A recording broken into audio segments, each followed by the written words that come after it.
पहले आप करेंगे, आपको थोड़ा सा टाइम दूंगा, उसके बाद मैं यहाँ पर करेक्ट आंसर मेंशन करूंगा। तो पेन पेपर लेके बैठ जाइए और साथ ही साथ पानी वानी पी लीजिए भाई। अपन फिर क्वेश्चन की तैयारी करते हैं। हेलो बच्चों, कैसे हैं आप सब? तो बच्चों बात कर रहे हैं अपन ह्यूमन रिप्रोडक्शन के पार्ट 2 की। पार्ट 1 में अपन ने पढ़ा था मेल और फीमेल रिप्रोडक्टिव सिस्टम का स्ट्रक्चर पढ़ा था। वहाँ पर अपन ने गेमीटोजेनेसिस की भी बात की थी, मेंस्ट्रुअल साइकिल अपन ने पढ़ी थी। अब अपन बात करने वाले हैं यहाँ पर उससे आगे के प्रोसेस की, इवेंट्स की। तो बच्चों तैयार हो जाइए। और जैसा कि हमने पहले कहा कि आप जो भी पढ़ रहे हैं सारे टॉपिक्स, सारे इंपॉर्टेंट पॉइंट एनसीईआरटी के कवर्ड हैं इस वन शॉट में, इस छोटे से टाइम में। हम कोशिश करेंगे कि सारी चीज़ें आपकी कवर हो जाएं जो एग्ज़ाम में आया हुआ है या जो आने की प्रोबेबिलिटी है, वो सारे टॉपिक कवर करेंगे। और कुछ यहाँ पर क्वेश्चंस भी सॉल्व करेंगे अपन। वो क्वेश्चन कुछ न्यू क्वेश्चंस होंगे, कुछ पीवाईक्यू होंगे। तो लास्ट तक जुड़े रहिएगा, आपको यहाँ से बहुत फ़ायदा होने वाला है। आपको पूरा चैप्टर रिवाइज होने वाला है, साथ ही साथ आपके क्वेश्चन की प्रैक्टिस भी साथ साथ में होने वाली है। तो बच्चों तैयार हो जाइए, स्टार्ट करते हैं यहाँ पर ह्यूमन रिप्रोडक्शन का पार्ट 2। तो अपन क्या पढ़ने वाले हैं बच्चों? यहाँ पर बात करने वाले हैं अपन फर्टिलाइजेशन की। देख सकते हैं आप फर्टिलाइजेशन क्या है बेसिकली।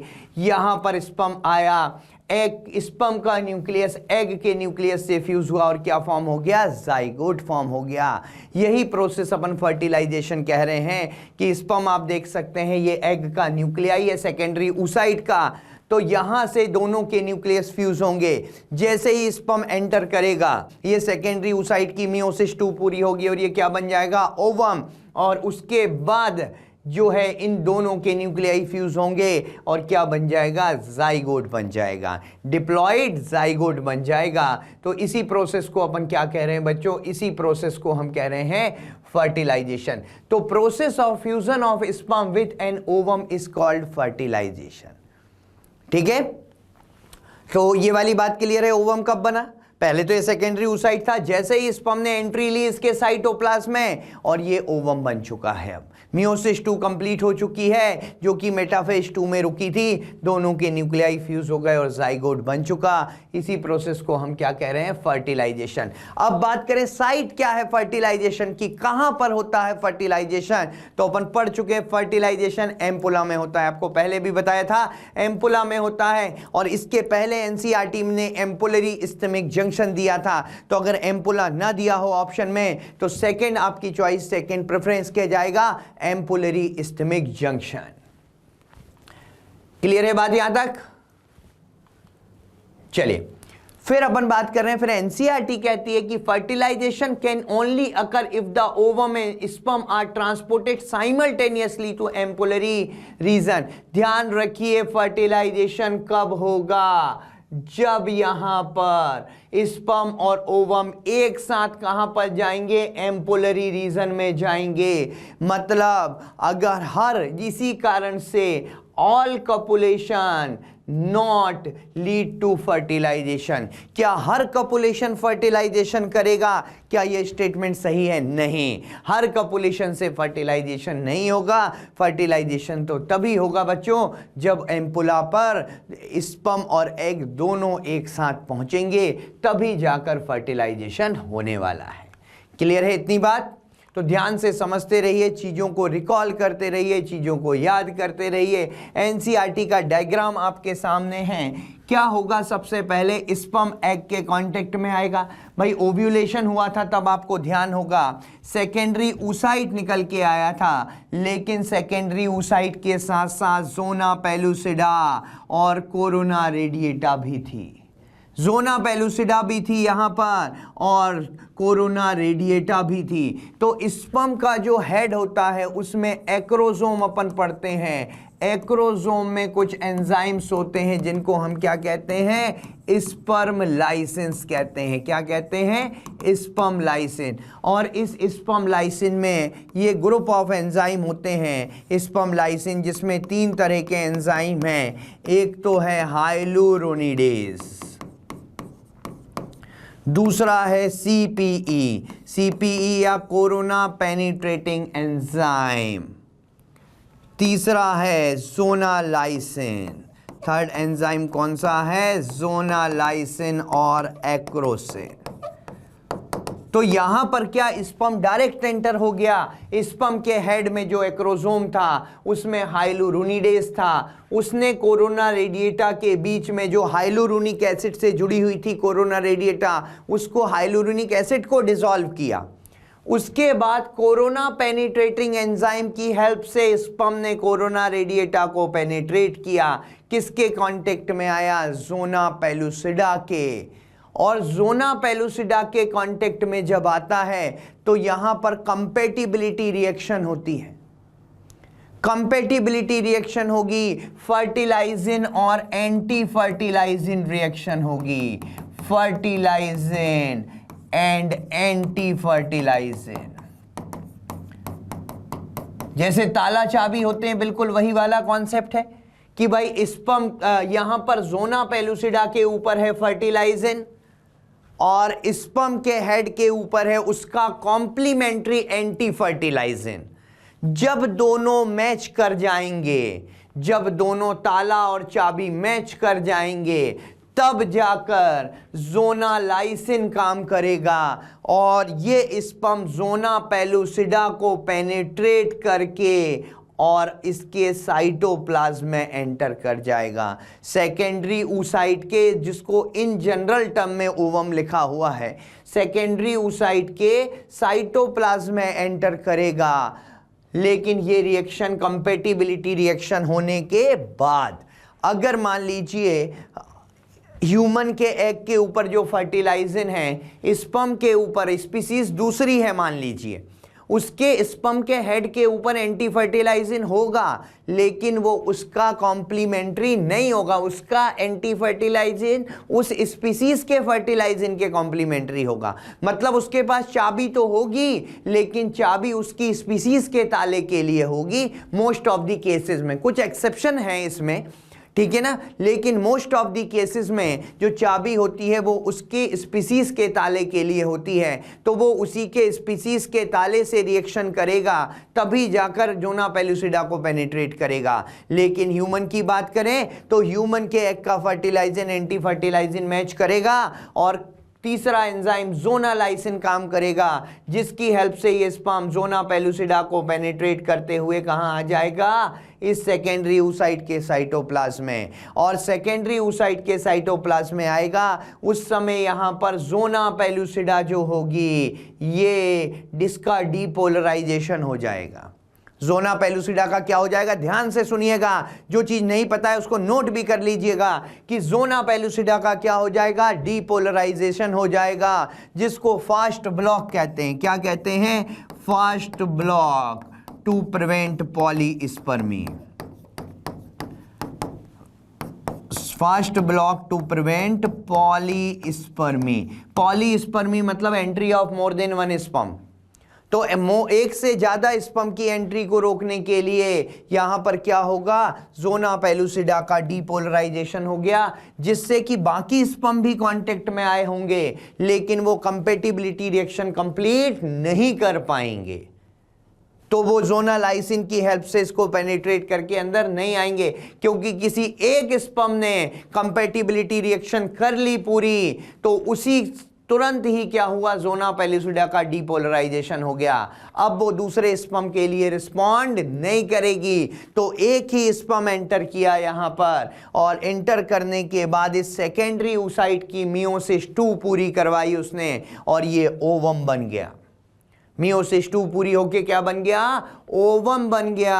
और अब इन दोनों का न्यूक्लियाई फ्यूज हो जाएंगे और डिप्लॉइड जाइगोट बनेगा। क्या बनेगा, डिप्लॉइड जाइगोट बन जाएगा। ये पूरी प्रोसेस फर्टिलाइजेशन की है, ठीक है। डिप्लॉइड क्यों बना, क्योंकि स्पर्म में n था, oocyte में n था, तो n क्या हो गया, 2n हो गया, और ये डिप्लॉइड जाइगोट बन गया। क्या बात क्लियर है इतनी? चलिए आगे चलते हैं, आगे चलते हैं। जाइगोट बन गया। अब जाइगोट बनने के बाद क्या होगा, क्लीवेज होगी भाई। जाइगोट बनने के बाद क्या होने वाली है, क्लीवेज होने वाली है। क्लीवेज क्या होता है उसको देखते हैं अपन। क्लीवेज एक तरह से माइटोटिक डिवीजन होते हैं। क्या होते हैं, माइटोटिक डिवीजन। माइटोसिस होगी, पर नॉर्मल माइटोसिस भी तो कह सकते थे, इसको क्लीवेज क्यों बोला।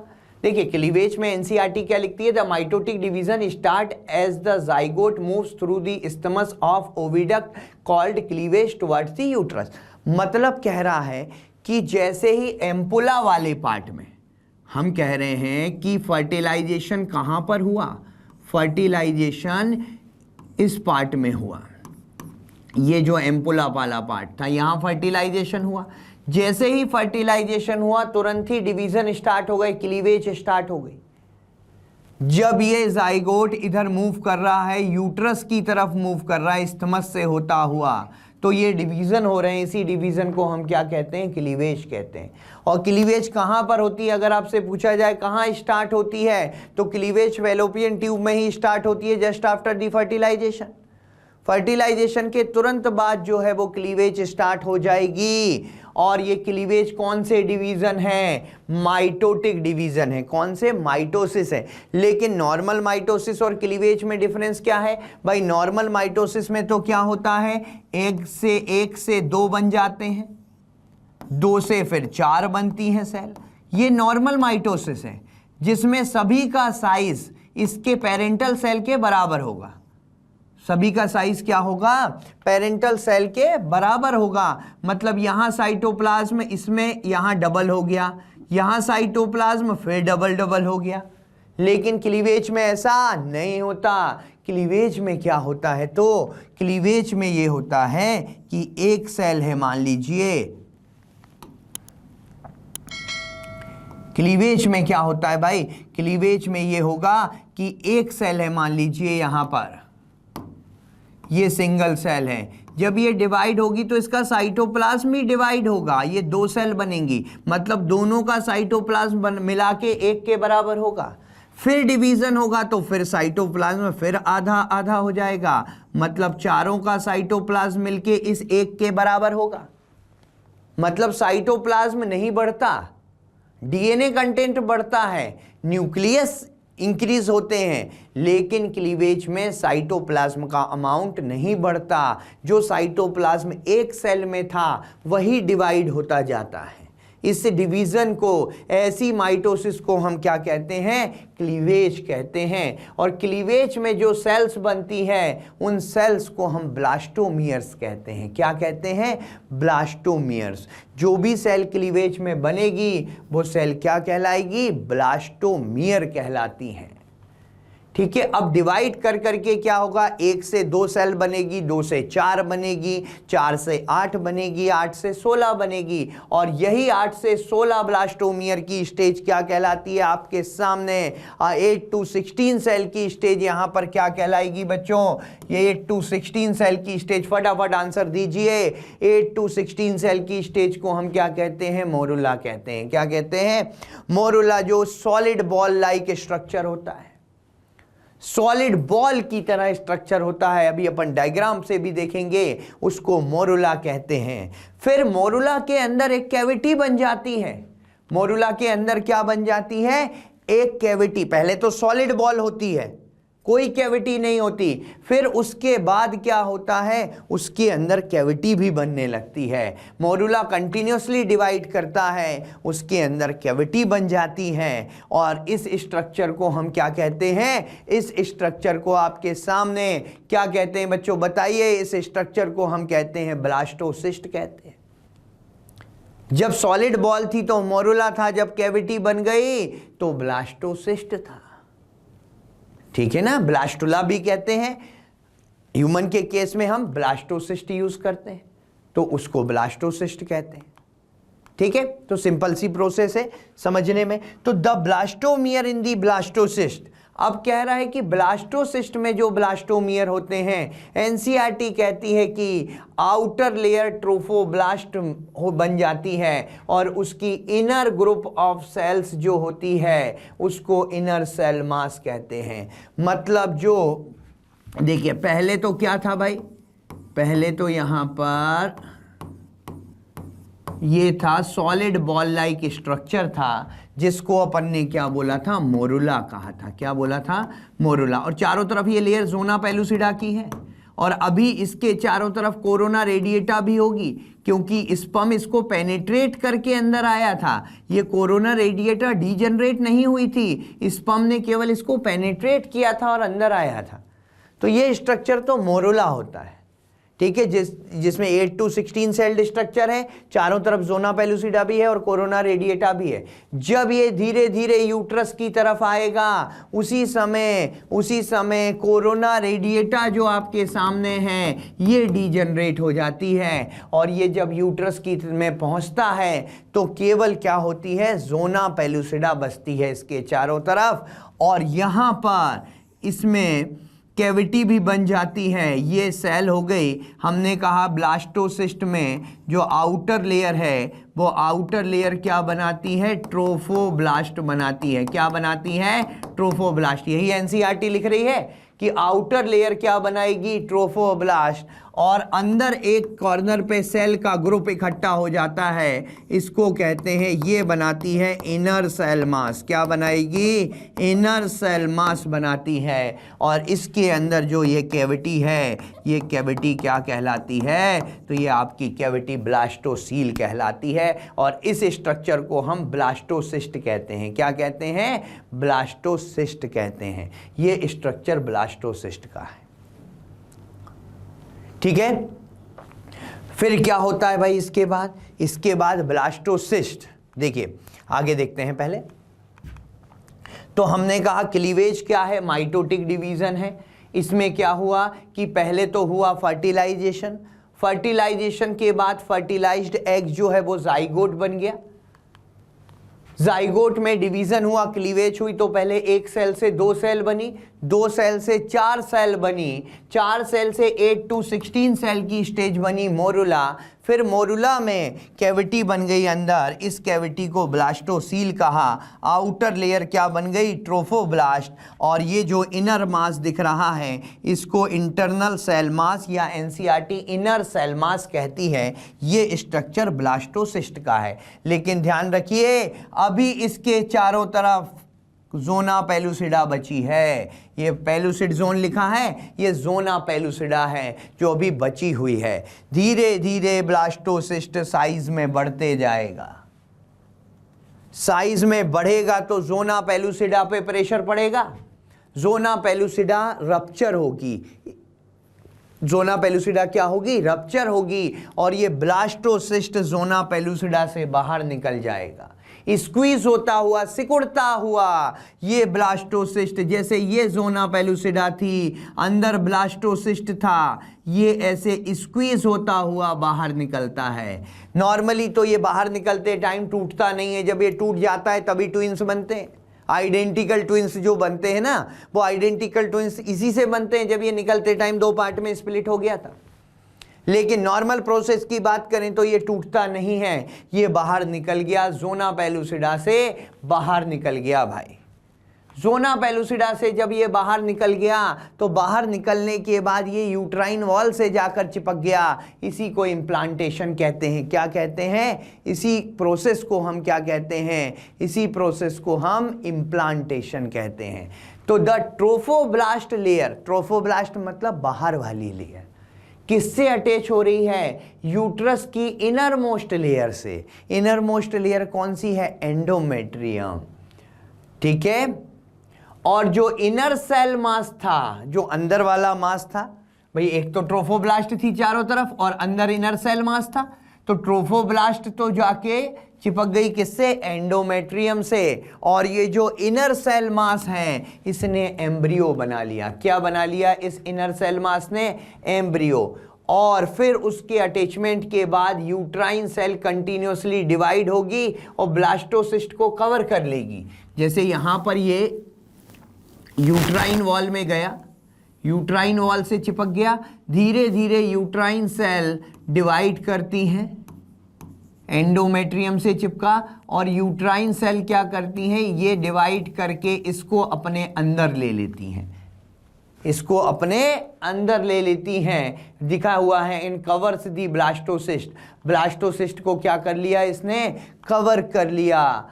और इसी प्रोसेस को हम इम्प्लांटेशन कहते हैं। As the result blastocyst becomes embedded in endometrium of uterus. इसी के रिजल्ट से क्या हुआ कि ब्लास्टोसिस्ट एंडोमेट्रियम के अंदर चला गया, एम्बेडेड हो गया, इसी को इम्प्लांटेशन कहा। और इम्प्लांटेशन जब हो गया तो हमने कहा it leads to pregnancy. Implantation के बाद क्या होगा, प्रेगनेंसी, इसी को हम प्रेगनेंसी कंसीडर करते हैं। और इम्प्लांटेशन स्टार्ट होता है 7 डे फर्टिलाइजेशन के 7 दिन के बाद। फर्टिलाइजेशन जब हुआ उसके 7th डे या उसके बाद इम्प्लांटेशन की प्रोसेस स्टार्ट होती है। इम्प्लांटेशन की प्रोसेस क्या होती है, उसके बाद स्टार्ट होती है। और यहां पर जो ट्रोफोब्लास्ट सेल्स थी ना, यहां पर जो ट्रोफोब्लास्ट सेल्स थी, इसी से फिंगर लाइक प्रोजेक्शन निकलते हैं, जिसको हम कोरियोनिक विलाई कहते हैं। क्या कहते हैं, कोरियोनिक विलाई कहते हैं। और ये एक हार्मोन निकालते हैं HCG, that is human chorionic gonadotropin. लेकिन ये सब कब होगा, फर्टिलाइजेशन के 7 डे के बाद, क्योंकि फर्टिलाइजेशन के 7 डे पर ही ये एंडोमेट्रियम के पास आएगा, एंडोमेट्रियम से चिपकेगा और यूट्राइन सेल डिवाइड करना चालू करेंगी इसको कवर करने के लिए। और यहाँ पर फिंगर लाइक प्रोजेक्शन बनने चालू होंगे और वो एक हार्मोन निकालेंगे। कौन सा हार्मोन है, HCG। अब ये जब हार्मोन बनेगा तो ये यूरिन के साथ भी निकलेगा और इसी हार्मोन की प्रेजेंस ये बताती है कि इम्प्लांटेशन हो रहा है, मतलब प्रेगनेंसी कंफर्म है।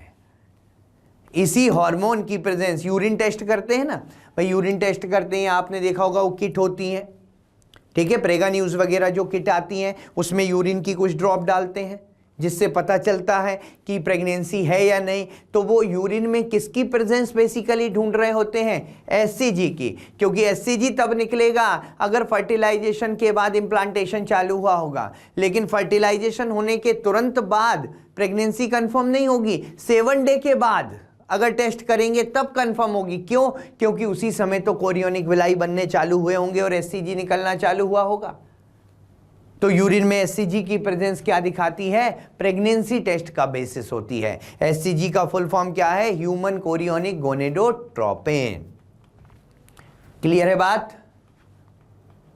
तो देखिए यहां पर क्या हो रहा है, ये ब्लास्टोसिस्ट देखिए जोना पेलुसिडा से निकला, आप देख रहे हैं जोना पेलुसिडा है, इससे बाहर निकल गया ब्लास्टोसिस्ट, यूट्राइन वॉल के पास गया और यूट्राइन वॉल के एंडोमेट्रियम से जुड़ा और एंडोमेट्रियम से जुड़कर उसके अंदर एम्बेडेड होने लगा है, उसके अंदर एम्बेडेड होने लगा है। इसी को इम्प्लांटेशन कहते हैं। देख रहे हैं आप यहाँ पर, ये ब्लास्टोसिस्ट, इसके अंदर कैविटी भी है, ये जोना पेलुसिडा से निकल गया, यूट्राइन वॉल से जाकर जुड़ रहा है, यूट्राइन वॉल से एंडोमेट्रियम से जाके चिपका और आगे एम्ब्रियोनिक डेवलपमेंट चल रहा है, खैर उसकी बात अपन करेंगे। और ये यूट्राइन वॉल के अंदर जा रहा है और यूट्राइन वॉल इसको साइड से कवर भी कर रही है। इसी को अपन क्या बोलते हैं, इम्प्लांटेशन कहते हैं। और इसी दौरान अपन ने कहा ये जो बाहर वाली ट्रोफोब्लास्ट है ना, ये बाहर ट्रोफोब्लास्ट है, इसके अंदर इनर सेल मास है, इसके अंदर ये इनर सेल मास है, ठीक है ना, कि कट करके देखेंगे तो ट्रोफोब्लास्ट से ही विलाई निकलते हैं, कोरियोनिक विलाई, जो HCG निकालते हैं। तो इस तरह से ये पूरी प्रोसेस कंप्लीट होती है, ठीक है। चलिए अब बात करते हैं प्रेगनेंसी की। After implantation finger like projection, जो मैंने आपको बता दिया ट्रोफोब्लास्ट पे हैं, जिनको कोरियोनिक विलाई कहते हैं, ठीक है, चूंकि यूट्राइन टिश्यू से surround maternal, the chorionic villi and uterine tissue become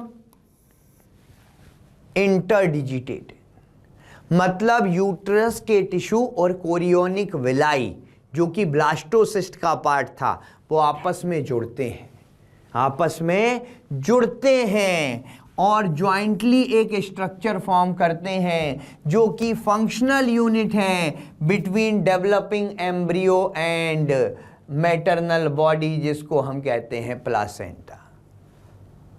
मतलब बात करें प्लासेंटा किसने बनाया, क्या केवल ब्लास्टोसिस्ट या फीटल पार्ट ने बनाया या मैटरनल पार्ट ने बनाया, तो दोनों ने बनाया। इसलिए प्लासेंटा को हम फीटो मैटरनल कनेक्टिव टिश्यू भी कहते हैं। क्या कहते हैं, फीटो मैटरनल कनेक्टिव टिश्यू, मतलब इसमें फीटस का पार्ट भी है। अब आप बोलो फीटस का पार्ट कौन सा है, कोरियोनिक विलाई है।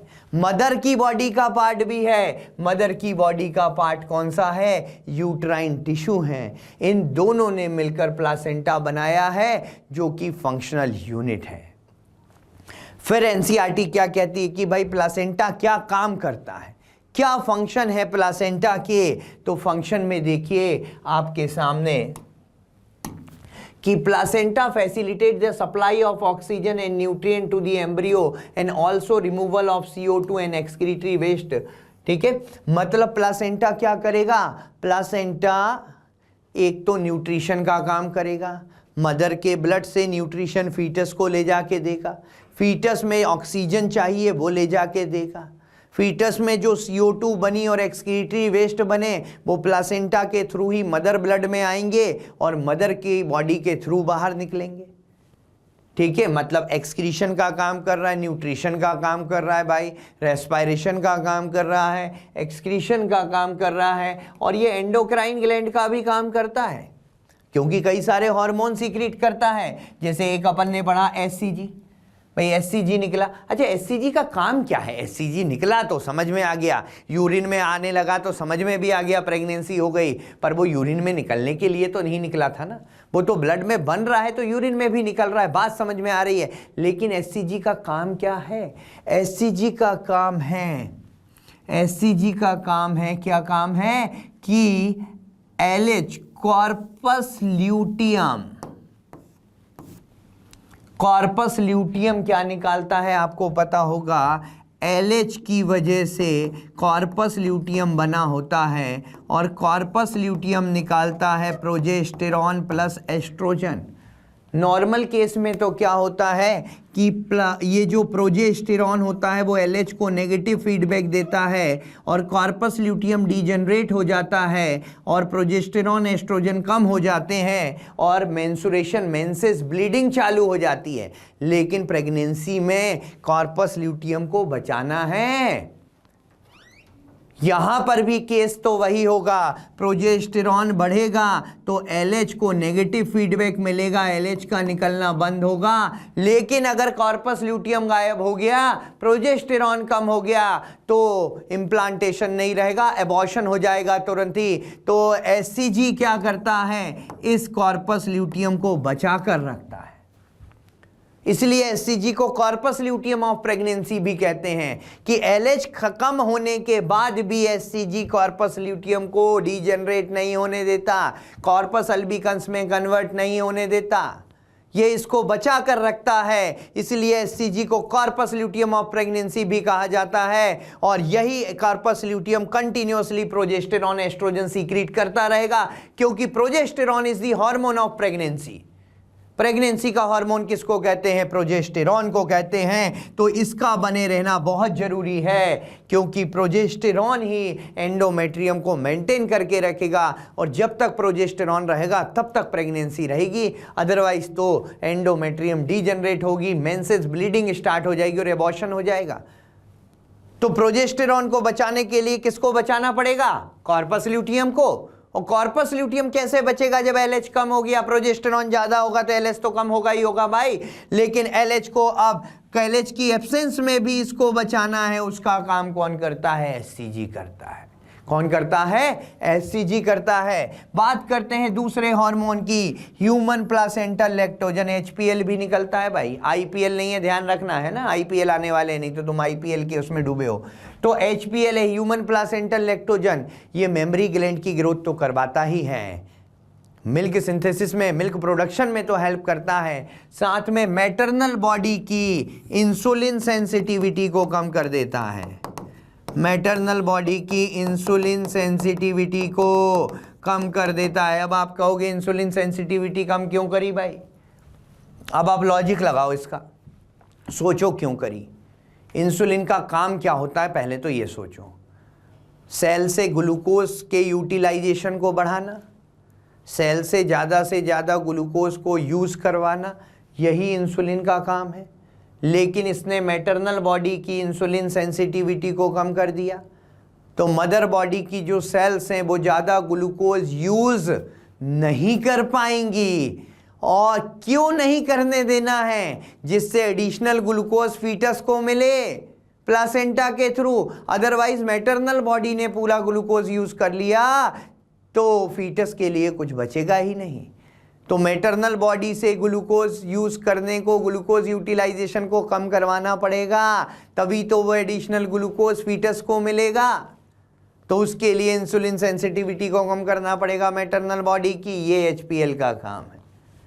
फिर आपको पता है एस्ट्रोजन है, प्रोजेस्टेरॉन है, ये भी सारी चीजें, ये भी प्लासेंटा से निकलेगी। अब आप कहोगे सर अभी तो आप बोल रहे थे कॉर्पस ल्यूटियम को बचा के रखा, वो प्रोजेस्टेरॉन निकाल रहा है, और आप कह रहे हो प्लासेंटा भी प्रोजेस्टेरॉन एस्ट्रोजन निकाल रहा है, तो फिर भाई इसकी जरूरत क्या पड़ी है SCG की कि कॉर्पस ल्यूटियम को बचा के रखना है? इसकी जरूरत ये पड़ी कि प्रोजेस्टेरॉन कॉर्पस ल्यूटियम से तो निकलता ही है, साथ में प्लासेंटा से भी निकलता है, लेकिन ये आफ्टर फर्स्ट ट्राइमेस्टर निकलता है, 3 मंथ के बाद निकलता है। लेकिन 3 मंथ तक तो कुछ करना पड़ेगा, 3 मंथ तक भी तो प्रोजेस्टेरॉन चाहिए, और 3 मंथ तक प्रोजेस्टेरॉन जब चाहिए तो वो कॉर्पस ल्यूटियम से ही तो मिल रहा है। अभी थोड़ी प्लासेंटा प्रोजेस्टेरॉन सीक्रेट करने लगा बनने के साथ ही, ये 3 मंथ के बाद, 3 मंथ के आसपास सीक्रेट करना चालू करता है प्रोजेस्टेरॉन और एस्ट्रोजन को।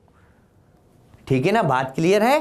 तो इसीलिए इसको बचाना जरूरी था। अदरवाइज शुरू से सीक्रेट करता होता तो इसको बचाने की क्या जरूरत थी? नहीं भी होता तब भी प्रेगनेंसी बनी रहती, लेकिन शुरू से नहीं करता। प्लासेंटा प्रोजेस्टेरॉन सीक्रेट करेगा, लेकिन एस्ट्रोजन भी बनाएगा, लेकिन 3 मंथ के आसपास। और साथ ही साथ प्लासेंटा और भी हार्मोन निकालता है जो यहाँ NCERT ने मेंशन नहीं किया है, रिलैक्सिन भी निकालता है, जो कि प्यूबिक सिम्फाइसिस जो पेल्विक गर्डल होती है उसको डायलेट करता है, और पार्चुरेशन में, चाइल्ड बर्थ में हेल्प करता है, क्योंकि पेल्विक गर्डल डायलेट होगी तो चाइल्ड बर्थ में हेल्प मिलेगी, उसके लिए पैसेज क्लियर होगा, बर्थ कैनाल थोड़ी सी जो होती है लूज होगी और ब्रॉड हो जाएगी, जिसकी वजह से चाइल्ड बर्थ जो है, बर्थ कैनाल हमने पढ़ा था, कौन कौन मिलके बनाता है? जल्दी बोलिए, रिकॉल करिए माइंड में कि बर्थ कैनाल कौन बनाता है? बर्थ कैनाल बनाता है सर्वाइकल कैनाल प्लस वेजाइना। तो उसका लूज होना, उसका डायलेट होना जरूरी है, उसको कौन करता है? रिलैक्सिन। ये भी प्लासेंटा से निकलता है, ये भी प्लासेंटा से निकलता है। हाँ, कॉर्पस ल्यूटियम से भी निकलता है, लेकिन only during pregnancy. Relaxin placenta से भी निकलता है, कॉर्पस ल्यूटियम से भी निकलता है, लेकिन जब हम मेंस्ट्रुअल साइकिल पढ़ते हैं आप कहोगे तब तो बोला नहीं रिलैक्सिन निकलता, बिल्कुल तब नहीं निकलता। कॉर्पस ल्यूटियम से रिलैक्सिन कब निकलता है? लेटर स्टेज ऑफ प्रेगनेंसी में निकलता है, प्रेगनेंसी की बाद वाली स्टेजों में निकलता है, लास्ट वाली स्टेज में, लेकिन ये केवल प्रेगनेंसी के टाइम पर निकलता है। अदरवाइज कॉर्पस ल्यूटियम से रिलैक्सिन नॉर्मली नहीं निकलता। तो रिलैक्सिन निकल रहा है प्लासेंटा से भी और कॉर्पस ल्यूटियम से भी रिलैक्सिन निकल रहा है। Chorionic thyrotropin, chorionic thyrotropin hormones होते हैं, ये भी प्लासेंटा से निकलते हैं, ये भी प्लासेंटा से निकल रहे हैं। कोरियोनिक थायरोट्रोपिन ये हार्मोन भी प्लासेंटा से निकलते हैं। प्लासेंटा से कोरियोनिक कॉर्टिकोट्रोपिन ये हार्मोन भी प्लासेंटा से निकलते हैं। ये जो एक्सेट्रा लिखा हुआ है ना, इसको इलॉबरेट कर रहे हैं अपन। ठीक है, in the later phase of pregnancy a hormone called relaxin is also secreted by the ovary. लिखा है ना, ओवरी मतलब ओवरी में कहां से? कॉर्पस ल्यूटियम से, लेटर स्टेज में। लेकिन ये प्लासेंटा से भी निकलता है, लेकिन लेटर स्टेज में ओवरी से भी निकलता है। ओवरी मतलब कॉर्पस ल्यूटियम। क्लियर है बात? तो ये सारे हार्मोन्स हैं जो निकलेंगे यहां पर। हाँ, अब बात करते हैं कि SCG-HPL relaxin produced in women only during pregnancy. अगर आपसे पूछा जाए, ओनली को मार्क करिए, सर्कल करिए, कि ऐसे कौन से हार्मोन हैं जो फीमेल में केवल प्रेगनेंसी के टाइम पर निकलेंगे? भाई एस्ट्रोजन, प्रोजेस्टेरॉन ये तो वैसे भी निकल ही रहे, प्रेगनेंसी के टाइम पे भी निकल रहे हैं, वो ठीक है प्लासेंटा से निकल रहे हैं, लेकिन प्रेगनेंसी के बिना भी तो निकल रहे हैं ना। तो कौन से हार्मोन ऐसे हैं जो केवल प्रेगनेंसी में निकलेंगे? SCG-HPL and relaxin only during pregnancy.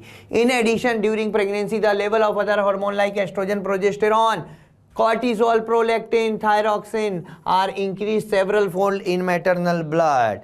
ये सारे इंक्रीज हो जाते हैं मैटरनल ब्लड में ड्यूरिंग प्रेगनेंसी, लेकिन ये बिना प्रेगनेंसी के भी निकलते हैं। प्रेगनेंसी में केवल HCG, HPL और रिलैक्सिन 3 याद रखिए। NCERT जो कहती है कि ये ओनली ड्यूरिंग प्रेगनेंसी इंक्रीज होते हैं।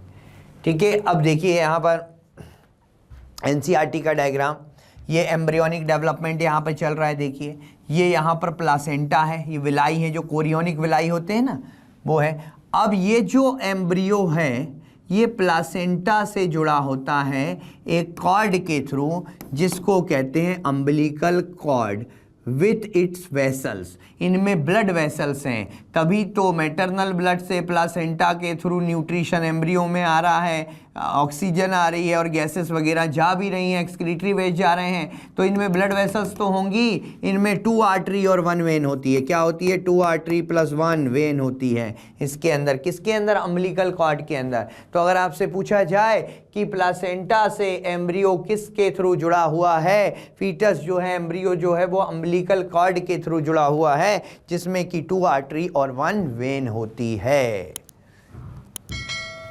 ठीक है, और देखिए यहाँ पर योग सैक वगैरह बनने लगा है, जो कि थोड़ा डिटेल में जब अपन पढ़ते हैं तो पढ़ते हैं गैस्ट्रुलेशन में। और फिर कहते हैं इमीडिएटली आफ्टर इम्प्लांटेशन, NCERT कहती है the inner cell mass differentiate into an outer layer ectoderm, inner layer endoderm, a mesoderm soon appear between the ectoderm and endoderm. मतलब भाई ब्लास्टोसिस्ट था, ब्लास्टोसिस्ट में फिर क्या होने लगा? 3 लेयर बनी, आउटर एक्टोडर्म, इनर एंडोडर्म और बीच वाली मीजोडर्म, ये लेयर बनने लगी। अब इसको गैस्ट्रुला कहते हैं। अब इसको क्या कहते हैं? इसको अपन गैस्ट्रुला कहते हैं, और प्रोसेस को गैस्ट्रुलेशन कहते हैं। प्रोसेस क्या कहलाती है? गैस्ट्रुलेशन, जिसमें तीनों जर्म लेयर बनेगी, एक्टोडर्म, मीजोडर्म और एंडोडर्म, और इन्हीं लेयर से, इन्हीं जर्म लेयर से हमारे सारे ऑर्गन्स बनना चालू होते हैं। These 3 layers give rise to all tissue organ in adult. It needs to be mentioned here that the inner cell mass contains certain cell, जिनको हम stem cells कहते हैं, which have the potential to give rise to all tissue and organs. कह रहे हैं कि inner cell मास की cell जो होती हैं उनको स्टेम सेल कह रहे हैं। क्यों कह रहे हैं? क्योंकि उन्हीं से तीनों जर्म लेयर बनेंगी, और इन्हीं तीनों जर्म लेयर से हमारे सारे ऑर्गन्स, सारे टिश्यू बनेंगे। क्लियर है बात? तो सॉलिड बॉल लाइक स्ट्रक्चर था वो तो था मोरुला। देखिए सॉलिड बॉल लाइक स्ट्रक्चर था वो तो क्या था? मोरुला। जब उसमें कैविटी बन गई तो ये कहलाने लगा ब्लास्टोसिस्ट, जिसका इम्प्लांटेशन भी हुआ। उसके बाद जब उसमें जर्म लेयर बन गई तो ये कहलाने लगा गैस्ट्रुला। और जर्म लेयर बनने के बाद क्या होगा? ऑर्गन्स बनेंगे। क्या बनेंगे? ऑर्गन्स बनेंगे यहाँ पर, और ऑर्गेनोजेनेसिस होगी, मतलब फॉर्मेशन ऑफ ऑर्गन्स। अब क्या कौन कौन से ऑर्गन्स बनते हैं, कब बनते हैं, चलिए देखते हैं। तो by the end of first month, ठीक है ना, एम्ब्रियो हार्ट फॉर्म होगा। After 1 month, by the end of 1 month embryo heart is form होगा, which is first sign of growing foetus. ध्यान रखिएगा, एम्ब्रियो हार्ट क्या है? साइन ऑफ ग्रोइंग फीटस है, और हार्ट बीट सुनी जा सकती है स्टेथोस्कोप के थ्रू। तो साइन ऑफ ग्रोइंग फीटस क्या होगा? साइन ऑफ प्रेगनेंसी क्या है? Heart beat. और हार्ट कब बनेगा? After the first month of pregnancy. ठीक है, by the end of 1 month, और स्टेथोस्कोप से हार्ट साउंड सुन सकते हैं। सेकेंड मंथ पर आते हैं। सेकेंड मंथ पर foetus develop limbs and digits. भाई लिम्स, हाथ पैर डेवलप होने लगेंगे, उंगलियां डेवलप होने लगेगी। सेकेंड मंथ की कहानी बता रहा हूं।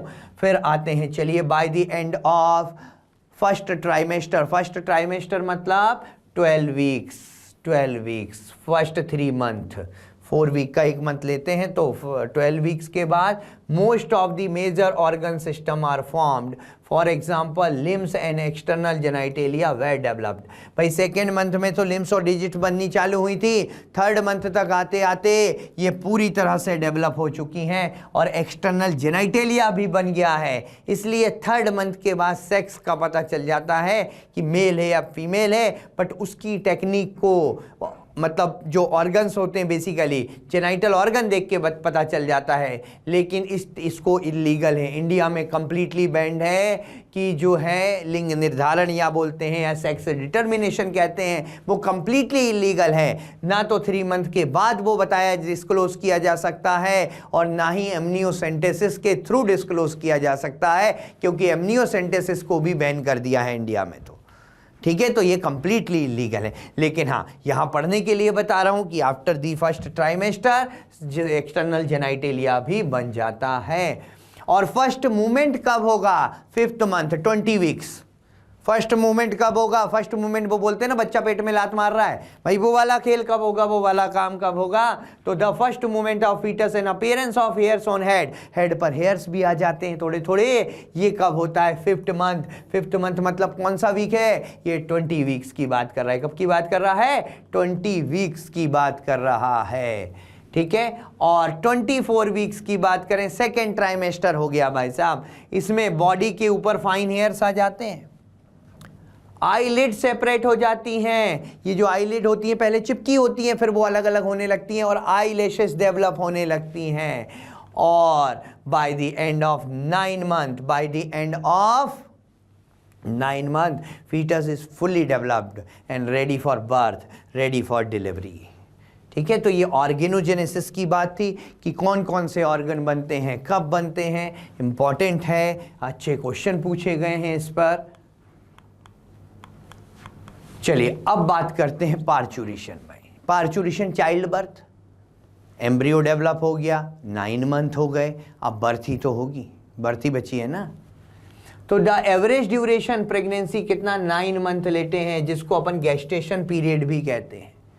अब गेस्टेशन पीरियड जैसे ही कंप्लीट होने वाला होता है, क्या होता है यहाँ पर देखिए, vigorous contraction of uterus at the end of pregnancy causes expulsion or delivery of fetus. This process of delivery of fetus is called parturition. ये कह रहा है कि प्रेगनेंसी गेस्टेशन पीरियड कंप्लीट हुआ, उसके बाद यूट्रस में विगरस कॉन्ट्रैक्शन चालू हुए, जिसकी वजह से चाइल्ड बर्थ हुई। इसी को हम क्या कहते हैं? चाइल्ड बर्थ हुई, एक्सपल्शन ऑफ बेबी हुआ, बच्चा निकल के बाहर आया, इसी को हम क्या कहते हैं? इसी को हम पार्चुरेशन कहते हैं। अब पार्चुरेशन लेकिन इंड्यूस कैसे हुआ? तो parturition is induced by complex neuro endocrine mechanism. भाई ध्यान रखिएगा, बड़ी इंपॉर्टेंट बात है, स्टार मार्क कर लीजिएगा। It is complex neuro endocrine mechanism. Neuro endocrine का मतलब क्या है? इसमें न्यूरल का भी पार्ट है और एंडोक्राइन का भी पार्ट है। कैसे है बात करते हैं, चलिए देखते हैं। सिग्नल फॉर पार्चुरेशन, पार्चुरेशन के सिग्नल कौन डेवलप करेगा, सिग्नल कौन देगा? तो सिग्नल पार्चुरेशन के जो है वो फुल्ली डेवलप्ड फीटस और प्लासेंटा दोनों से आते हैं। Fully developed foetus and placenta दोनों ही पार्चुरेशन के सिग्नल जनरेट करेगा। अगेन इंपॉर्टेंट बात, स्टार पॉइंट, कि पार्चुरेशन के सिग्नल कौन देता है? प्लासेंटा देता है या फुल्ली डेवलप्ड फीटस देता है? तो पार्चुरेशन के सिग्नल दोनों ही देते हैं, fully developed foetus and placenta. जैसे ही प्लासेंटा जैसे ही फीटस फुल्ली डेवलप्ड हुआ और प्लासेंटा के साथ मिलकर पार्चुरेशन के सिग्नल देगा, जिससे माइल्ड यूट्राइन कॉन्ट्रैक्शन स्टार्ट होंगे, जिसको फीटल इजेक्शन रिफ्लेक्स कहते हैं। ठीक है, पार्चुरेशन के सिग्नल आए, किसने दिए? फुल्ली डेवलप्ड फीटस और प्लासेंटा ने, जिससे हल्के हल्के यूट्राइन कॉन्ट्रैक्शन चालू हुए, जिसको फीटल इजेक्शन रिफ्लेक्स कहा। क्या कहा? Foetal ejection reflex. अब इन यूट्राइन कॉन्ट्रैक्शन की वजह से मैटरनल पिट्यूटरी ग्लैंड स्टिमुलेट हुई और उसने ऑक्सीटोसिन निकाला। क्या निकाला? इन माइल्ड यूट्राइन कॉन्ट्रैक्शन है, इन यूट्राइन कॉन्ट्रैक्शन की वजह से ऑक्सीटोसिन निकला। कहाँ से निकला? मैटरनल पिट्यूटरी से निकला। कहाँ से निकला? मैटरनल पिट्यूटरी से निकला भाई। अब मैटरनल पिट्यूटरी से ऑक्सीटोसिन निकला, तो ऑक्सीटोसिन पॉजिटिव फीडबैक देता है यूट्राइन कॉन्ट्रैक्शन को, और यूट्राइन कॉन्ट्रैक्शन पॉजिटिव फीडबैक देते हैं ऑक्सीटोसिन को। मतलब दोनों एक दूसरे को बढ़ाए जा रहे हैं, दोनों एक दूसरे को बढ़ाए जा रहे हैं, और ये सिलसिला तब तक चलते रहेगा। यूट्राइन कॉन्ट्रैक्शन स्ट्रांग होते जाएंगे, ऑक्सीटोसिन और निकलेगा, और यूट्राइन कॉन्ट्रैक्शन स्ट्रांग होंगे। ये सिलसिला तब तक चलेगा जब तक कि चाइल्ड बर्थ ना हो जाए। दोनों एक दूसरे को पॉजिटिव फीडबैक देते रहेंगे जब तक कि चाइल्ड बर्थ ना हो जाए। और जब इन्हीं स्ट्रॉन्गर कॉन्ट्रैक्शन की वजह से ही एम्ब्रियो जो होता है, फीटस जो होता है, वो एक एमनियोटिक मेम्ब्रेन से घिरे, एमनियोटिक फ्लूइड के अंदर होता है भाई। एमनियोटिक मेम्ब्रेन होती है ना, लाइक अपन कहते हैं फीटल डेवलपमेंट जो चलता है, फीटस के चारों तरफ एक मेम्ब्रेन होती है, एमनियोटिक मेम्ब्रेन, जिसके अंदर फ्लूइड भरा होता है। इसके अंदर एमनियोटिक फ्लूइड भरा है, तो यूट्राइन कॉन्ट्रैक्शन की वजह से क्या होगा? ये एमनियोटिक मेम्ब्रेन रप्चर होगी। जब यूट्राइन कॉन्ट्रैक्शन स्ट्रांग होने लगेंगे, ये ये एमनियोटिक मेम्ब्रेन रप्चर होगी, और ये फ्लूइड निकल के वेजाइना से बाहर आएगा, जो कि साइन ऑफ पार्चुरेशन है। क्या है? साइन ऑफ पार्चुरेशन है। वेजाइना के थ्रू फ्लूइड का बाहर निकलना है, एमनियोटिक फ्लूइड का साइन ऑफ पार्चुरेशन है कि चाइल्ड बर्थ होने वाली है। ये स्ट्रॉन्गर यूट्राइन कॉन्ट्रैक्शन चालू हो चुके हैं। उसके बाद जो होता है, कॉन्ट्रैक्शन स्ट्रांग होते रहते हैं और चाइल्ड बर्थ हो जाती है। तो देखिए एनसीईआरटी कहती है, this trigger release of oxytocin from maternal pituitary. Oxytocin act on uterine muscle and causes stronger uterine contraction which in turn stimulate further secretion of oxytocin. वही दोनों एक दूसरे को पॉजिटिव फीडबैक दे रहे हैं।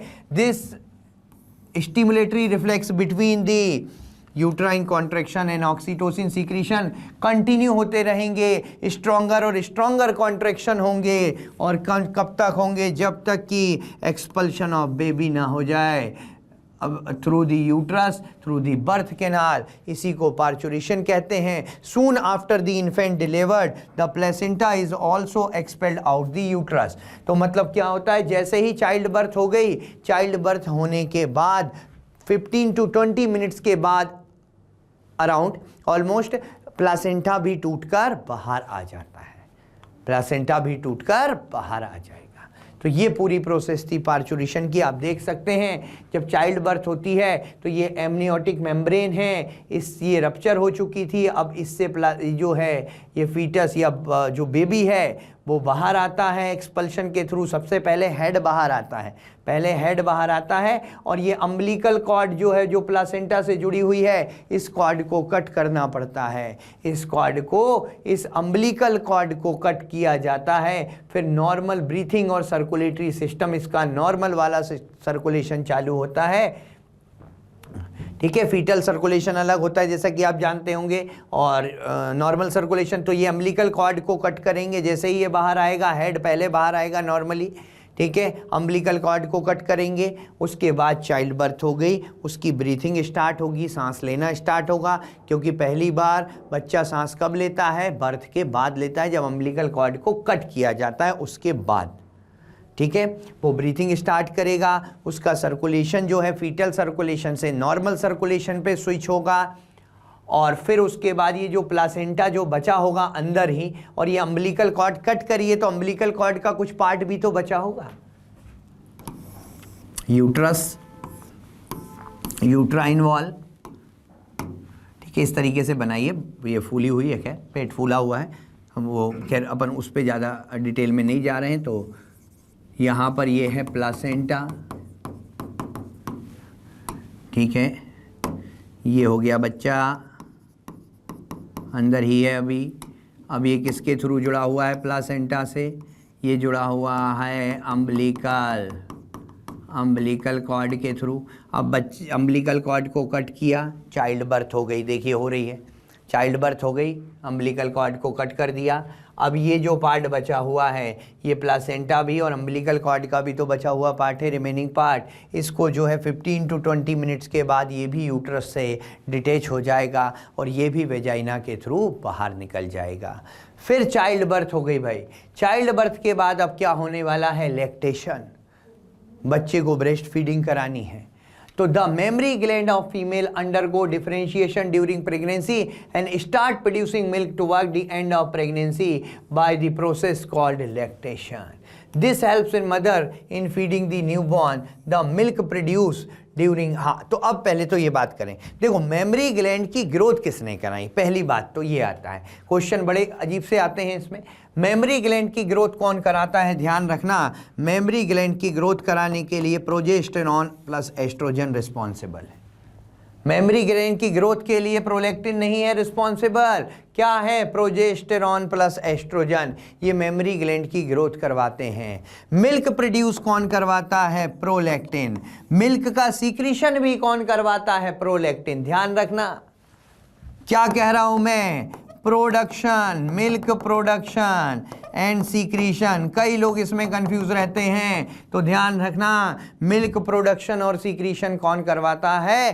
प्रोलैक्टिन करवाता है। लेकिन मिल्क का इजेक्शन कौन करवाता है? वो ऑक्सीटोसिन करवाता है। ऑक्सीटोसिन को बर्थ हार्मोन भी कहते हैं क्योंकि ये यूट्राइन कॉन्ट्रैक्शन भी करवाता है, और ऑक्सीटोसिन को मिल्क इजेक्टिंग हार्मोन भी कहते हैं क्योंकि ये मेमरी ग्लैंड से मिल्क का इजेक्शन करवाता है। और ये पूरी प्रोसेस मिल्क इजेक्शन वाली ये सेंसरी प्रोसेस होती है कि जैसे ही बच्चा निप्पल को सक करता है, सिग्नल जाते हैं ब्रेन में, और ब्रेन जो है वो ऑक्सीटोसिन के थ्रू मिल्क इजेक्शन को स्टिमुलेट करता है। पूरी तरह से ये सेंसरी प्रोसेस है एक तरह की, ठीक है। और कुछ स्टार्टिंग के कुछ इनिशियल डेज में जो मिल्क निकलता है उस मिल्क को कोलोस्ट्रम कहते हैं। क्या कहते हैं? कोलोस्ट्रम। ये येलोइश होता है हल्का सा और थिक भी होता है, कोलोस्ट्रम कहते हैं। इसमें बहुत सारी एंटीबॉडीज होती हैं, एंटीबॉडीज जो कि बच्चे के लिए ज़रूरी है, जैसे कि IgA। मेनली कौन सी एंटीबॉडी भरी पड़ी है इसमें? इम्यूनोग्लोबिन ए। ये खैर ह्यूमन हेल्थ एंड डिसीज़ में आप पढ़ते हो कौन सी एंटीबॉडीज़ हैं यहाँ पर। सेवरल एंटीबॉडीज़ की बात कर रहा है, इम्यूनोग्लोबिन ए है मेनली जो बच्चे के लिए ज़रूरी है। Breast feeding during the initial period of infant growth is recommended by doctors for bringing a healthy baby. क्यों ऐसा हो रहा है? क्योंकि ये मिल्क जो ब्रेस्ट फीडिंग है वो बहुत ज़रूरी होती है। नॉर्मल मिल्क तो एक्सटर्नल सप्लाई भी हो सकती है, लेकिन ये मिल्क क्यों ज़रूरी है? क्योंकि इसमें एंटीबॉडीज़ ज़्यादा हैं। तो एंटीबॉडीज़ के कारण तो बच्चे की इम्यून सिस्टम बढ़िया से डेवलप होता है, इसलिए ब्रेस्ट फीडिंग को रिकमेंड किया जाता है डॉक्टर्स के थ्रू, ठीक है। तो बच्चों, उम्मीद है आपको ये थ्योरी पार्ट समझ में आ गया होगा, क्लियर होंगी बातें। अब अपन इसी से रिलेटेड कुछ क्वेश्चंस करेंगे, तो क्वेश्चंस के लिए तैयार हो जाइए, बढ़िया से पानी वानी पी लीजिए, क्योंकि आपको पता है हम क्वेश्चन कैसे करते हैं। मैं क्वेश्चन पढ़ूंगा, उसके बाद आपको क्वेश्चन के अकॉर्डिंग 5 से 10 सेकेंड का जो क्वेश्चन जिस लेवल पे होगा उतना टाइम मिलेगा, आपको पेपर में आंसर लिखते जाने हैं। जो क्वेश्चन मैं पढ़ूंगा पहले आप आंसर देंगे, फिर मैं आंसर टिक करूंगा। आपको देखना है कि आपका आंसर और मेरा आंसर मैच कर रहा है या नहीं कर रहा है, और नहीं कर रहा है तो क्या गलती करी हमने जिसकी वजह से आंसर मैच नहीं किया, उसको भी एनालाइज करेंगे यहां पर, ठीक है। तो मैं क्वेश्चन पढ़ूंगा, आप भी क्वेश्चन पढ़ेंगे, ऑप्शन पढ़ेंगे साथ में, और आंसर टिक पहले आप करेंगे, आपको थोड़ा सा टाइम दूंगा, उसके बाद मैं यहां पर करेक्ट आंसर मेंशन करूंगा। तो पेन पेपर लेके बैठ जाइए और साथ ही साथ पानी वानी पी लीजिए भाई, अपन फिर क्वेश्चन की तैयारी करते हैं। All copulation not lead to the fertilization in pregnancy. Choose the correct reason for the same from the following options. पहला बोल रहा है fertilization can only occur if sperms are transported to ampullary ischemic junction before the ovum. Second, fertilization can only occur if the ovum and sperm are transported simultaneously to the ampullary ischemic junction. C कह रहा है fertilization can only occur if ovum is transported to ampullary ischemic junction before the sperm. And fourth, none of these. क्या answer होना चाहिए बच्चों? चलिए, तो उम्मीदें मार्क कर लिया होगा आपने। तो इसका करेक्ट आंसर क्या दिख रहा है हमें? करेक्ट आंसर दिख रहा है बी। देखिए यहां पर बोला है एम्पुलरी इस्टेमिक जंक्शन। मैंने कहा था आपसे एम्पुला नहीं हो तो किसको प्रेफरेंस देनी है? एम्पुलरी इस्टेमिक जंक्शन को भी सही मान सकते हैं अपन, ठीक है ना। तो फर्टिलाइजेशन कब होगा? जब दोनों ही एक साथ ट्रांसपोर्ट होंगे साइट ऑफ फर्टिलाइजेशन पे, जो की होती है एम्पुला, और एम्पुला ना हो तो सेकेंड प्रेफरेंस मैं आपसे बार बार बोलता आ रहा हूं, ampullary ischaemic junction. Second question, during acrosomal reaction the sperm A comes in contact with zona pellucida of ova, B undergoes reaction with the uterine environment of female, C undergoes reaction with the epididymal environment of the male, and D produce androgen in the uterus। बताइए क्या answer होना चाहिए? बड़ा ही easy question. चलिए, तो answer mark कर लिया। तो एक्रोसोमल रिएक्शन की बात कर रहा है। एक्रोसोमल रिएक्शन में क्या होगा? वही स्पर्म का हेड जो होगा वो कोरोना रेडिएटा के कांटेक्ट में आएगा, कोरोना रेडिएटा से फिर जोना पेलुसिडा के कांटेक्ट में आएगा। तो आंसर क्या होगा? इसका करेक्ट आंसर क्या मार्क किया आपने? ए किया ना। चलिए, बहुत बढ़िया। नेक्स्ट क्वेश्चन के लिए तैयार हो जाइए। मैच दी कॉलम की बात कर रहे हैं यहाँ पर। कॉलम 1 में दिया है फर्टिलाइजेशन, कैपेसिटेशन, एक्रोसोमल रिएक्शन और सेकंड पोलर बॉडी। कॉलम 2 में जो दिया है female reproductive tract, contact of sperm with zona pellucida और before fertilization and after ovulation कह रहा है, और यहाँ पर एम्पुलरी इस्टेमिक जंक्शन कह रहा है। तो इसमें आपको कॉलम मैच करना है। मैं साइड हो जाता हूँ। ऑप्शन देखिए, कोड को मैच करिए और आंसर बताइए क्या होना चाहिए। चलिए, आ गया क्या आंसर? चलिए देखते हैं। तो फर्टिलाइजेशन, एम्पुलरी इस्टेमिक जंक्शन, चलिए बहुत बढ़िया। 1 का 4 होगा, 1 का 4 2 में है। कैपेसिटेशन, कैपेसिटेशन क्या होता है? स्पर्म को जो है वो कैपेबल बनाया जाता है फर्टिलाइजेशन के लिए, और ये कैपेसिटेशन की प्रोसेस होती है जब स्पर्म कहाँ जाते हैं? फीमेल जेनाइटल ट्रैक्ट में। तो यहाँ पर फीमेल रिप्रोडक्टिव ट्रैक्ट, तो बी का 1 होगा भाई। वैसे बी का 1 तो पता चल ही रहा था, ए का 4 है तो बी का तो 1 ही है।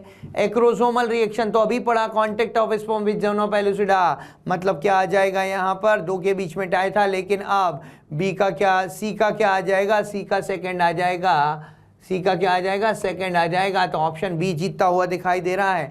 और सेकंड पोलर बॉडी कब रिलीज होगी? Second polar body before fertilization and after ovulation, बिल्कुल सही। तो करेक्ट आंसर क्या होगा? Correct answer is B, second ही होगा। आप सभी ने सेकंड ही मार्क किया होगा। चलिए आगे। और गलत किया है तो गलतियों को देखो कि क्यों गलत किया, किस पॉइंट की वजह से गलत किया, उसको सीखने की जरूरत है।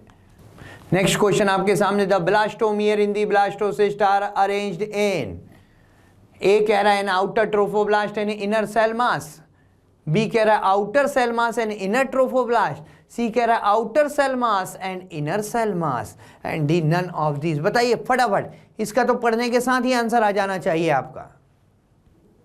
फिर भी 2 सेकंड का टाइम देता हूं, मार्क करिए। तो क्या कह रहा है? ब्लास्टोमियर इन ब्लास्टोसिस्ट 2 लेयर में अरेंज हुए, outer trophoblast and inner cell mass. So correct answer is A. Next question पे आते हैं, चलिए फटाफट। तो नेक्स्ट क्वेश्चन क्या कह रहा है? During embryogenesis which part of blastocyst get differentiated into embryo.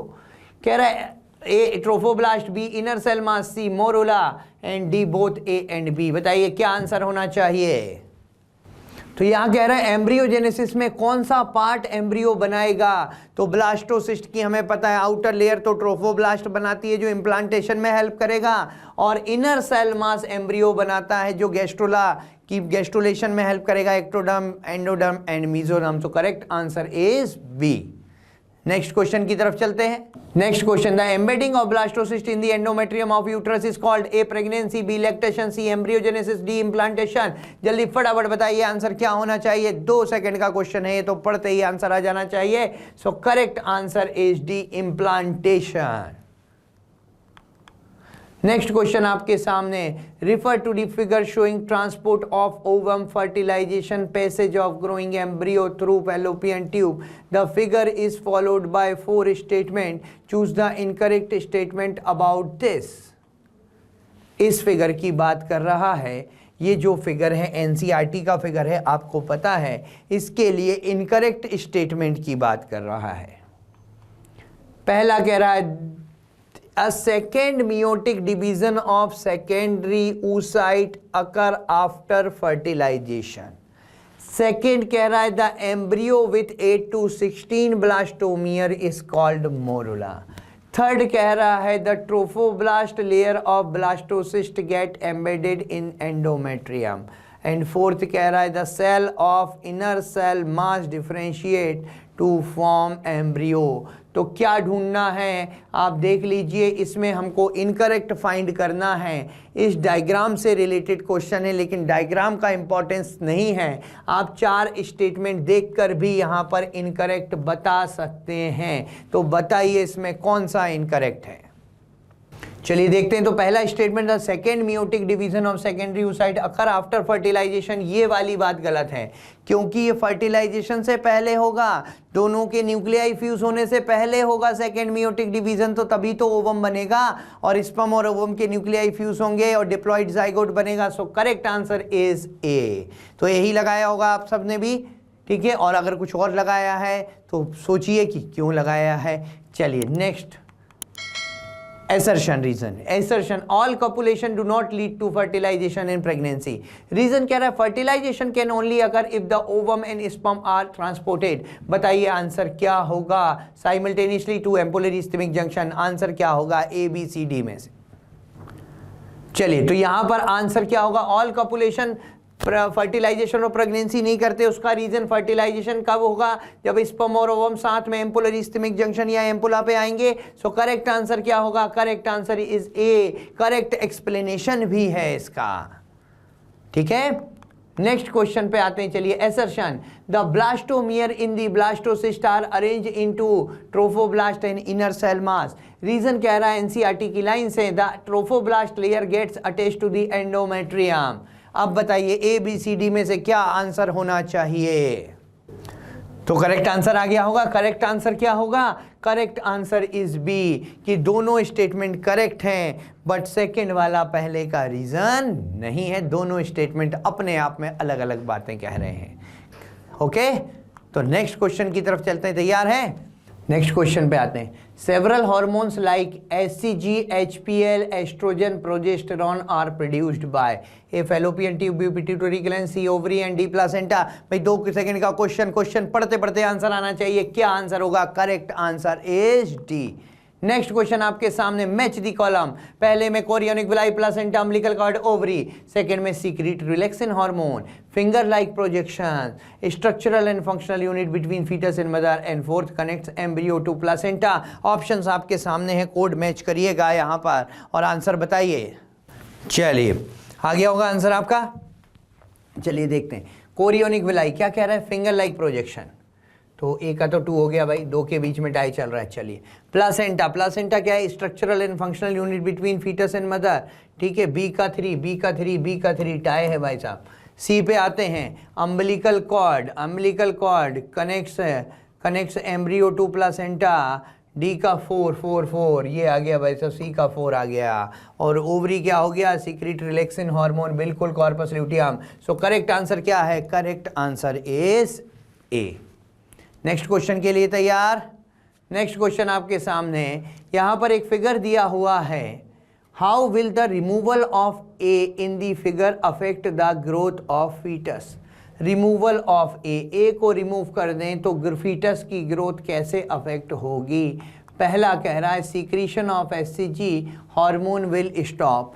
दूसरा कह रहा है secretion of relaxin hormone will stop. तीसरा कह रहा है transportation of substance to all from the embryo will stop.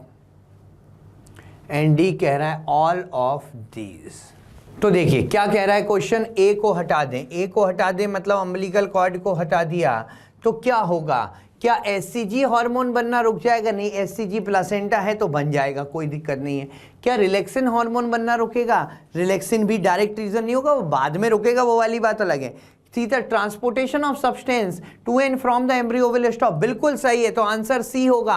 वो यही पूछना चाह रहा है कि जो ए पार्ट बताया हुआ है उसका फंक्शन क्या है, वो अगर आपको पता है तो आप उससे आंसर दे देंगे। तो correct answer is C. Next question आपके सामने, कॉलम 1 कॉलम 2 को मैच करते हैं। तो यहाँ पर मोन्स प्यूबिस एंट्रम ट्रोफो एक्टोडर्म नेबेनकर्न, और इसमें पहले वाले लेक्चर जो फर्स्ट पार्ट था उसका भी मिक्सचर है। Embryo formation, second sperm, third female external genitalia and Graafian follicle, code को मैच करिए फटाफट। चलिए आते क्या आंसर आया भाई? चलिए देखते हैं। मोन्स प्यूबिस, एक्सटर्नल जेनाइटेलिया, ए का 3 और ए के 3 में तो 3 है। एंट्रम, एंट्रम कहाँ होती है? टर्शरी फॉलिकल और ग्रेफियन फॉलिकल में, तो एंट्रम ग्रेफियन फॉलिकल 4 भाई, 4 4 4, 2 के बीच में टाई हो गया, ऑप्शन सी और डी।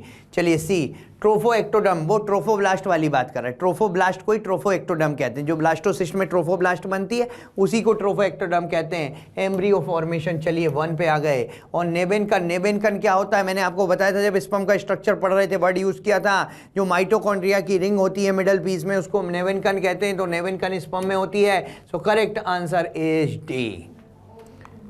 नेक्स्ट क्वेश्चन आपके सामने, assertion the placenta is connected to the embryo through umbilical cord. Second, the umbilical cord helps in the transport of substance to and from the embryo. चलिए बताइए यहां पर क्या होना चाहिए ए बी सी डी में से। चलिए तो क्या आंसर लगाया भाई? The placenta connected to embryo through umbilical cord, ठीक है। The umbilical cord helps in transport of substance to and from the embryo, बिल्कुल सही है। तो दो एसर्शन का रीजन भी करेक्ट है, इसलिए तो वो कनेक्टेड है क्योंकि वो टू एंड फ्रॉम की बात कर रहा है, तो रीजन भी करेक्ट है। एसर्शन ये है और रीजन ये है, तो दोनों ही क्या होंगे? करेक्ट होंगे, ठीक है। तो आंसर 1 आना चाहिए। नेक्स्ट क्वेश्चन पे आते हैं। चलिए नेक्स्ट क्वेश्चन की बात करें। नेक्स्ट क्वेश्चन आपके सामने एसर्शन कह रहा है the first foetal movement of foetus are observe during the 3rd month of pregnancy. Second कह रहा है by the end of first trimester eyelid separate eyelashes are formed. बताइए एबीसीडी में से क्या होना चाहिए? ऑर्गेनोजेनेसिस पे क्वेश्चन। तो पहला स्टेटमेंट, चलिए आंसर देखते हैं। फर्स्ट मूवमेंट 3rd मंथ, गलत है, 5th मंथ होना चाहिए। Bye the end of first trimester eyelid separate, बिल्कुल गलत है। By the end of second trimester होना चाहिए 24 वीक्स, तो दोनों ही गलत है। तो करेक्ट आंसर क्या है? Correct answer is D. Next question आपके सामने, Which of the following hormones is responsible for both the milk ejection reflex and fetal ejection reflex? A. relaxin, B. estrogen, C. prolactin and D. oxytocin। बताइए क्या होगा? मतलब ये कह रहा है कि मिल्क इजेक्शन रिफ्लेक्स मतलब milk ejecting hormone, foetal ejection reflex मतलब बर्थ हार्मोन कौन सा है? तो correct answer is D, that is oxytocin from the posterior pituitary. Clear? तो नेक्स्ट क्वेश्चन आपके सामने, एसर्शन है parturition is complex neuroendocrine mechanism. Reason है the signal of parturition originated from fully developed foetus and placenta. बताइए क्या होगा answer? A B C और D. तो पहला एसर्शन क्या कह रहा है? पार्चुरेशन कॉम्प्लेक्स न्यूरोएंडोक्राइन मैकेनिज्म है भाई, है बिल्कुल सही है। और दूसरा कह रहा है signal of parturition originate from fully developed foetus and placenta, बात सही है, लेकिन दोनों अपने आप में इंडिविजुअल स्टेटमेंट है, एक दूसरे से लेना देना नहीं है। तो आंसर क्या होगा? फिर तो बी ही होगा कि दोनों करेक्ट है बट रीजन करेक्ट एक्सप्लेनेशन नहीं है। चलिए बच्चों नेक्स्ट क्वेश्चन आपके सामने, the mammary gland of the female undergo differentiation after parturition. Second कह रहा है lactation always start after childbirth. क्या होना चाहिए? बोलिए ए बी सी डी। चलिए देखते हैं। पहला स्टेटमेंट, कंफ्यूज नहीं होना था, memory gland of female undergo differentiation after parturition, ये गलत है। पार्चुरेशन ही आफ्टर प्रेगनेंसी ये डिफरेंशिएट होना चालू हो जाएंगी। सेकंड कह रहा है lactation always start after child birth, नहीं, चाइल्ड बर्थ के पहले later stage, last stage of pregnancy में ये चालू हो जाता है लैक्टेशन की प्रोसेस जो है। ऑलवेज वाली बात गलत है, तो यहां पर आंसर क्या होगा? Answer is D. ठीक है, तो चलिए बच्चों उम्मीद है कि आपका ये चैप्टर पूरी तरह से बढ़िया हो गया होगा, पूरी तरह से आपको रिकॉल हो गया होगा, पूरी तरह से याद आ गया होगा, चीज़ें समझ आ गई होंगी। क्वेश्चन के थ्रू भी हमने बातें करी और थ्योरी भी पढ़ी। तो बच्चों इसी तरह से आप बाकी के चैप्टर्स को भी इसी तरीके से अपन को पढ़ना है। थ्योरी और क्वेश्चन के थ्रू हम जो है पूरे चैप्टर को रिवाइज करने की कोशिश करेंगे और कोई भी पॉइंट ऐसा नहीं छोड़ेंगे जो कि एग्ज़ाम में आया हुआ है या आने की पॉसिबिलिटी है। ठीक है, तो बच्चों आप लोग लास्ट तक जुड़े रहे, इसके लिए आप सभी का बहुत बहुत धन्यवाद, शुक्रिया। स्वस्थ रहिए, मस्त रहिए, पढ़ते रहिए। Thank you very much.